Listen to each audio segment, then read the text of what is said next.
Selamat datang saudara-saudari. Hari ini kita mau mendengar Wahyu babak ke-14. Ya. Dalam peristiwa-peristiwa yang mengerikan ada harapan. Jangan putus asa. Mari kita mendengarnya. Anak domba dan umatnya. Wahyu 14. Kemudian aku melihat dan nampak anak domba berdiri di atas bukit Sion. Bersama-samanya berdiri 144,000 orang yang pada dahi mereka tertulis namanya dan nama bapaknya. Lalu aku mendengar suara dari langit, seperti deruman air terjun dan seperti gemuruh-guruh. Bunyi itu seperti muzik daripada para pemain kecapi yang memainkan kecapi. Di hadapan takhta 4 makhluk hidup itu dan pemimpin-pemimpin itu berdirilah 144,000 orang itu.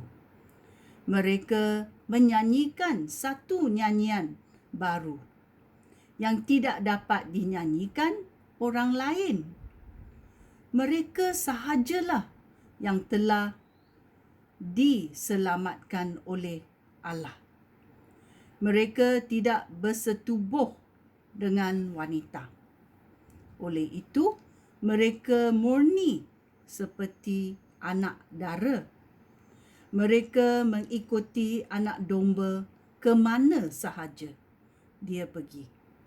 Antara umat manusia, merekalah yang telah diselamatkan oleh Allah. Mereka milik Allah dan anak domba itu, kerana mereka seperti bahagian pertama daripada tuaian yang dipersembahkan kepada Allah. Mereka tidak pernah berbohong. Mereka tidak bercela. Amin. 3 malaikat, ayat 6. Kemudian, aku nampak satu lagi malaikat terbang tinggi di angkasa. Dia membawa berita baik yang kekal untuk mengisytiharkan kepada manusia di bumi, iaitu kepada semua bangsa, semua suku, semua bahasa dan semua negara.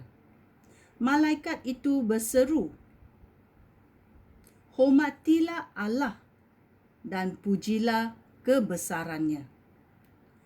Tibalah masanya Allah menghakimi manusia.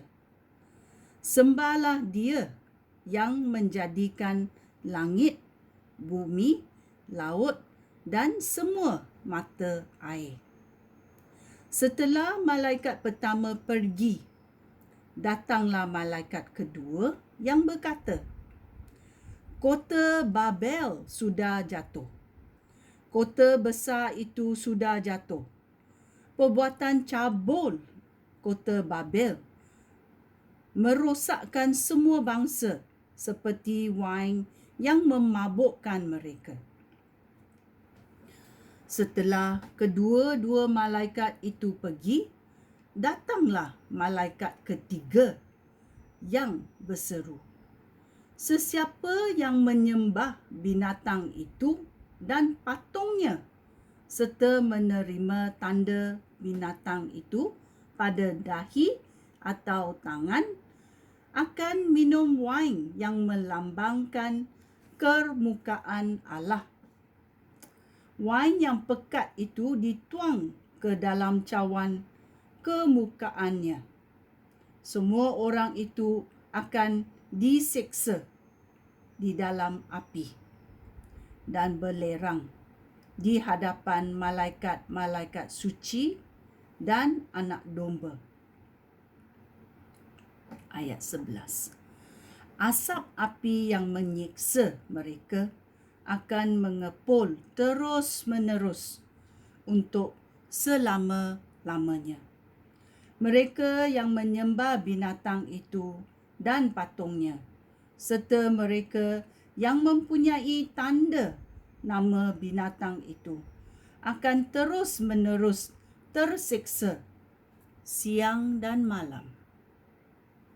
Itulah sebabnya umat Allah yang taat kepada perintahnya dan setia kepada Yesus mesti tabah hati.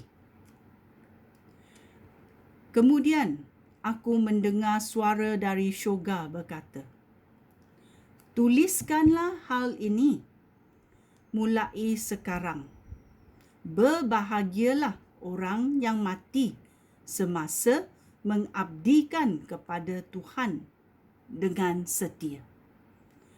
Benar, jawab Roh Allah.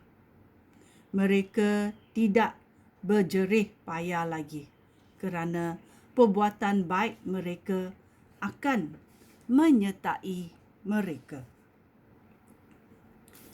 Bumi dituai. Ayat 14. Kemudian aku memandang dan nampak awan putih. Di atas awan itu duduklah sesusuk tubuh yang kelihatannya seperti manusia. Kepalanya bermahkota emas dan tangannya memegang sebilah sabit yang tajam.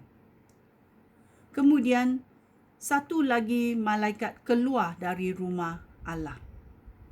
Dia berseru dengan suara kuat kepada dia yang duduk di atas awan itu, "Gunakan sabit kamu dan mulalah kerja menuai, kerana musim menuai sudah tiba. Tuaian di bumi sudah masak dan sudah tiba masanya untuk dituai." Lalu dia yang duduk di atas awan itu mengayunkan sabitnya ke bumi, dan tuaian di bumi dikumpulkan. Kemudian aku nampak satu lagi malaikat keluar dari rumah Allah di syurga.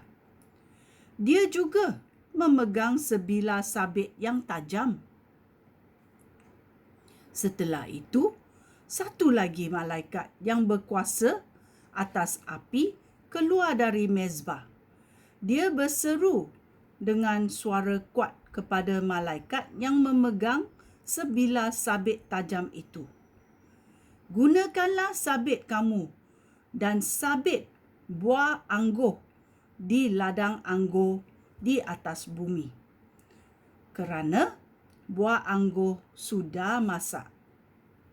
Oleh itu, malaikat itu mengayunkan sabitnya ke bumi dan menyabit buah anggur dari batangnya, lalu melempah buah anggur ke dalam alat pemeras anggur, iaitu permukaan Allah. Buah anggur diperas di luar kota, dan dari alat pemeras anggur itu mengalirlah darah seperti air bah sejauh 300 kilometer dan sedalam kira-kira 2 meter. Ya. Bila Yesus datang pada kali keduanya adalah untuk mengadili umat manusia. Kita boleh tengok dalam babak 14 anak domba dan umatnya, dan apa peranan 3 malaikat itu. Dan bumi dituai kerana masa tuai sudah masak. Sekian, terima kasih. Shalom.